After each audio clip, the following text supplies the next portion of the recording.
So, pure ground. The first attribute is at least locatable in the Mahayana map to enlightenment, or road to glory, as some have put it. The milestones on this journey are a main subject in the commentary to stages in the path of illusion and will be discussed in more detail later. The division into anywhere from 10 to 14 levels or stations, literally grounds, Sanskrit, Bhumi, Tibetan, Sa, has become somewhat standardized and carries designations of either pure or impure. What?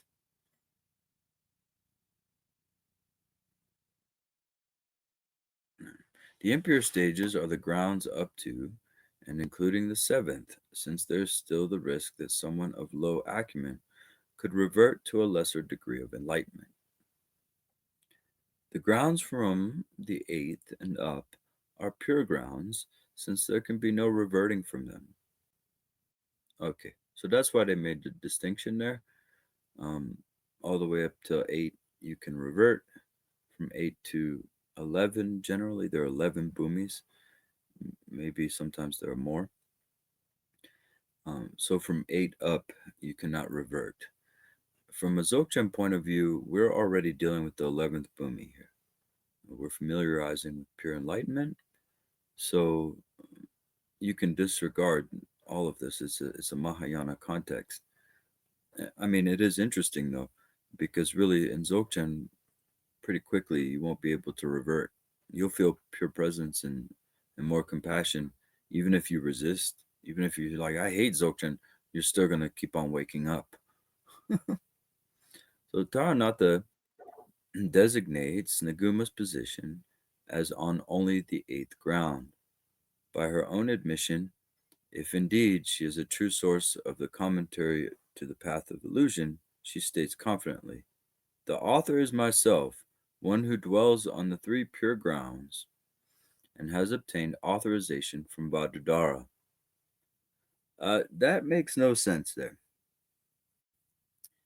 She said, wait, please don't scroll.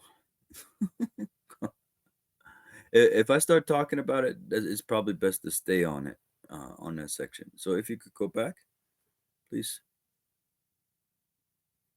So Taranatha designates Naguma's position as only the eighth.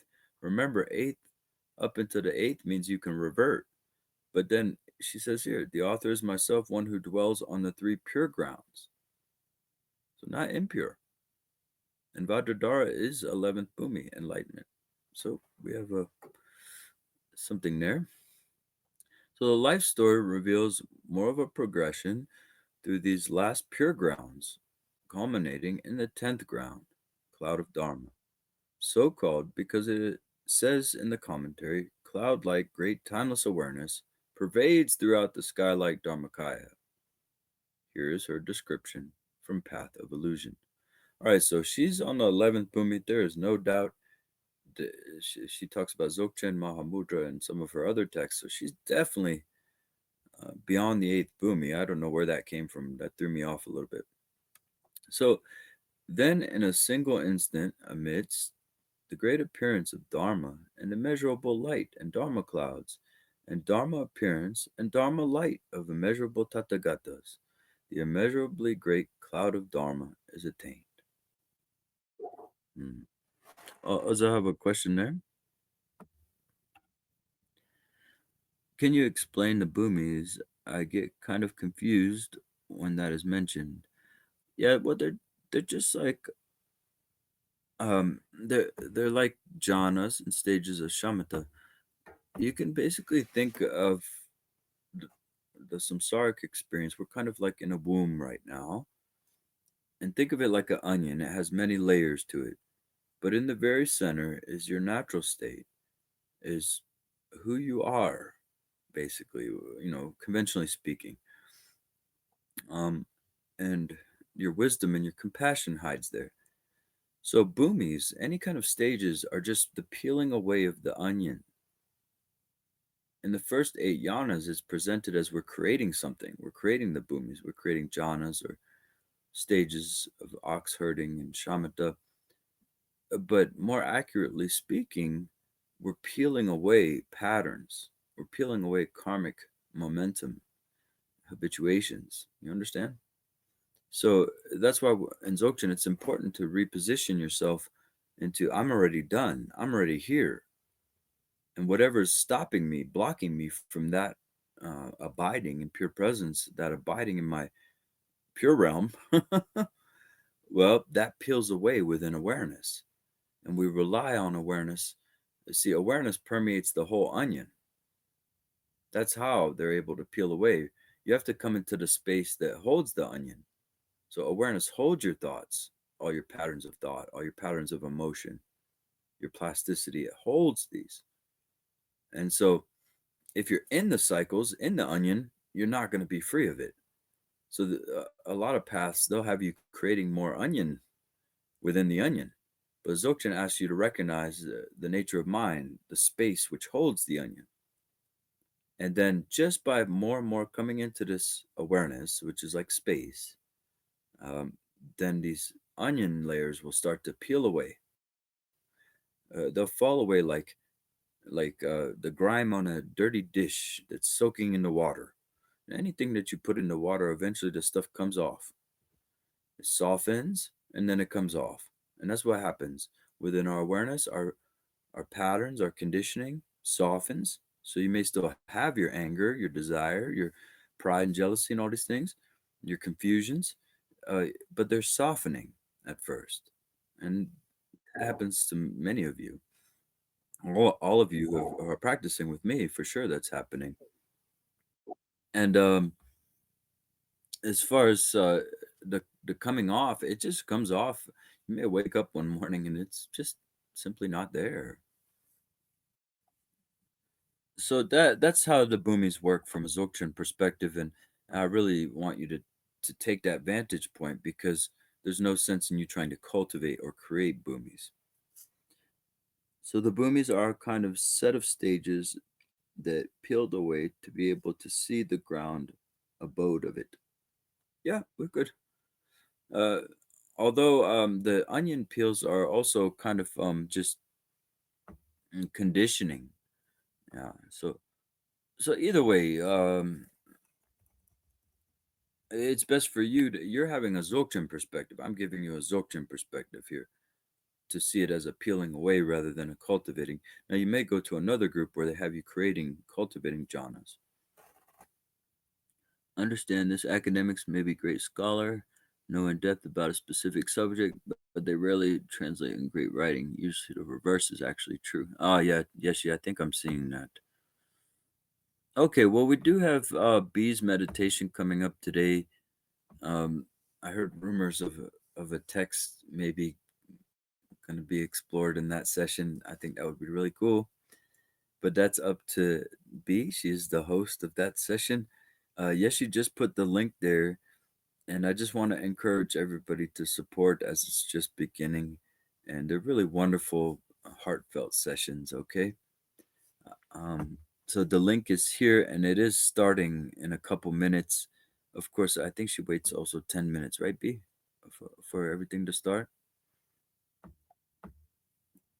Yeah, so you have about 10 minutes to get settled there, and yeah, I'm not sure I can make it today, but I really wish you all a wonderful session. And if anybody can go support and sit together in a group there at that time, and believe it or not, all of this is going to continue to grow in a wonderful way. I think so.